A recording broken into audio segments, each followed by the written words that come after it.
never slow up, no I don't take shit. I got no love for the fakeness. If you wanna play tough and wanna hate this, I'll always show up. I don't ever slow up, no I don't take shit. I got no love for the fakeness. If you wanna play tough and wanna hate this, I'll always show up and make a statement. I don't ever slow up, no I don't take shit. I got no love for the fakeness. If you wanna play tough and wanna hate this, I'll always show up and make a statement. Everything.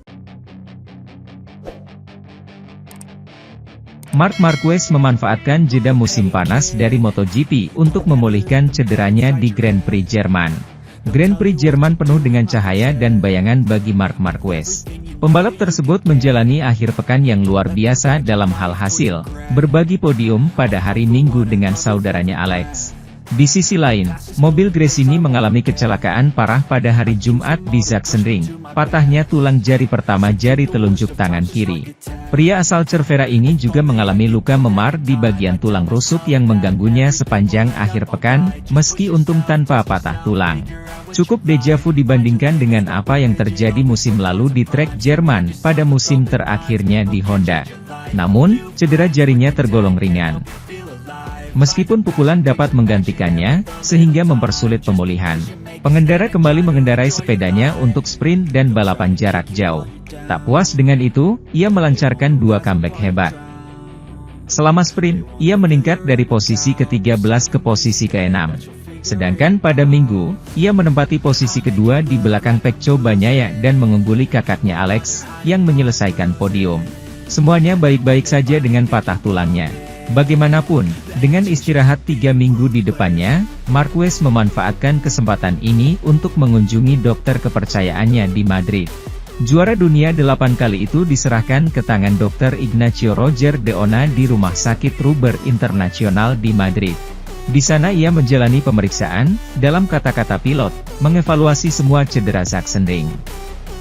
Namun, dia meyakinkan para penggemarnya, semuanya baik-baik saja dengan patah tulangnya. Sekarang waktunya istirahat beberapa hari dan mempersiapkan diri dengan baik untuk paruh kedua musim ini. Setelah memastikan masa depannya di tim resmi Ducati musim depan, minggu-minggu ini pengemudi hanya perlu mengkhawatirkan kesembuhannya dan kembali ke Silverstone 100%. Pria asal Gresini itu juga berangkat dengan pekerjaan rumahnya, ia berada di urutan ketiga dalam klasifikasi umum kejuaraan dunia MotoGP. Sementara itu, dua pembalap MotoGP dari Pertamina Enduro VR46 Racing Team, yakni Fabio Di Giannantonio dan Marco Bezzecchi telah di Bandara Internasional Ngurah Rai, Jumat, 12 Juli 2024. Kedatangan mereka untuk mengikuti parade dan meet-greet di Mari Beach Club, Canggu, Kuta Utara, Badung. Kegiatan ini merupakan rangkaian Road to Pertamina Grand Prix of Indonesia 2024 bulan September mendatang. Berdasarkan pantauan Tribun Lombok, kehadiran Fabio Di Giannantonio dan Marco Bezzecchi disambut hangat oleh perwakilan Pertamina, ITDC, dan MGPA. Mereka kemudian dikenakan udeng sebagai tanda selamat datang di Bali oleh Direktur Utama MGPA Priyandi Satria dan Direktur Teknik dan Operasi MGPA Samsul Purba. Sebelum perjalanan menuju ke hotel tempat menginap, mereka juga disambut oleh para penggemar yang meminta swafoto dengan keduanya. Setibanya di Bali Beach Hotel, tim Pertamina dikalungi bunga oleh Direktur ITDC Ari Respati dan dilanjutkan dengan penampilan tarian Puspanjali khas Bali sebelum akhirnya mereka beristirahat. Direktur Utama MGPA Priyandi Satria mengatakan, parade besok akan dimulai dari Temeru, Sanur, Denpasar menuju Mari Beach Club, Canggu, Bali. Parade ini melibatkan 100 komunitas, klub motor di Bali bersama Pertamina Enduro VR46 Racing Team. Nantinya ngobrol-ngobrol bersama pembalap, bercengkrama. Jadi pembalap dengan timnya ngobrol sama-sama. Intinya pembalap ini ngajak fans di Bali untuk menonton MotoGP di Mandalika, jelas Priyandi. Andi sapaan akrabnya mengatakan, para peserta nantinya boleh meminta foto, tanda tangan pembalap dan lain sebagainya. Bukan hanya itu, pembalap juga akan memberikan merchandise kaos kepada para peserta yang ditandatangani oleh para pembalap. Dikatakan Priyandi, pihaknya mengundang pembalap Pertamina Enduro VR46 Racing Team karena nama sirkuitnya sendiri adalah Pertamina Mandalika International Circuit. Marquez mengakui bahwa tidak realistis memikirkan perjuangan menjadi juara MotoGP pada 2024, namun ia melihat ada kemungkinan untuk memenangkan setidaknya satu gelar lagi.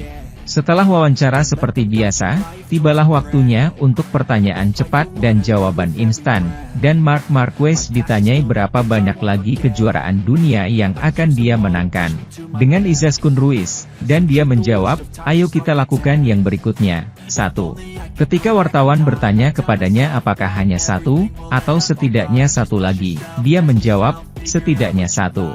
Pada bagian pertama wawancara, yang dapat Anda tonton tanpa berlangganan, dia ditanya apakah dia melihat dirinya bertarung memperebutkan gelar tahun ini. Namun dia mengakui bahwa ini bukanlah situasi nyata mengingat bagaimana kejuaraan berjalan dan bagaimana kondisinya yang dilakukan pesaing. Orang-orang bilang padaku, aku sudah dekat, tapi kamu harus melihat kenyataannya. Dan kenyataannya adalah bagaimana aku akan bertarung di Piala Dunia. Jika aku datang menyelamatkan hari Minggu sebaik mungkin bisa. Bagaimana jika dimulai, bagaimana jika ini, bagaimana jika itu. Ketiga, tapi selalu ada dua pembalap yang terus-menerus lebih cepat dari kita yang unggul. Jadi berjuang untuk kejuaraan dunia. Tapi bukan, saya melihat diri saya sendiri, dan itulah tujuannya, finish di tiga besar, tapi tidak akan mudah untuk mempertahankan Bastianini. Dia saat ini menempati posisi ketiga, unggul 11 poin dari Enea Bastianini, tertinggal 56 poin dari Pecco Bagnaia, sang pemimpin.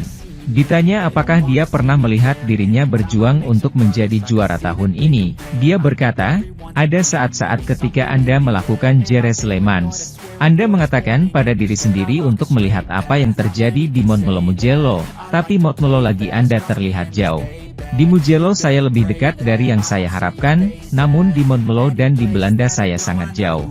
Untuk memenangkan kejuaraan dunia, dan saya mengatakannya di awal musim, Anda harus sangat konstan di semua sirkuit. Sementara itu, Maverick Vinales menjanjikannya saat-saat bahagia di Sachsenring, tapi pada hari Minggu dia hanya bisa finish di urutan ke-12. Baginya, Aprilia tetap inkonsisten. Maverick Vinales menunjukkan kecepatan menarik saat latihan Grand Prix MotoGP Jerman yang digelar akhir pekan lalu di Sachsenring. Setelah berada di urutan ke-7 dalam lomba lari cepat, saya masih yakin bahwa saya bisa melakukannya dengan baik dan unggul dalam lari jarak jauh pada hari Minggu. Tapi semuanya, sekali lagi, salah.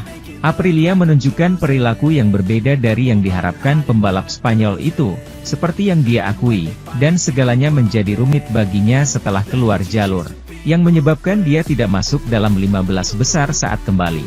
Pembalap asal Rossis itu mampu bangkit kembali, namun melewati garis finish di posisi ke-12. Hasil yang jelas kurang memadai dan di akhir pekan yang terlihat bagus untuk RSGP jika kita melihat sepeda satelit Trackhouse yang berhasil menyelinap ke posisi ke-12.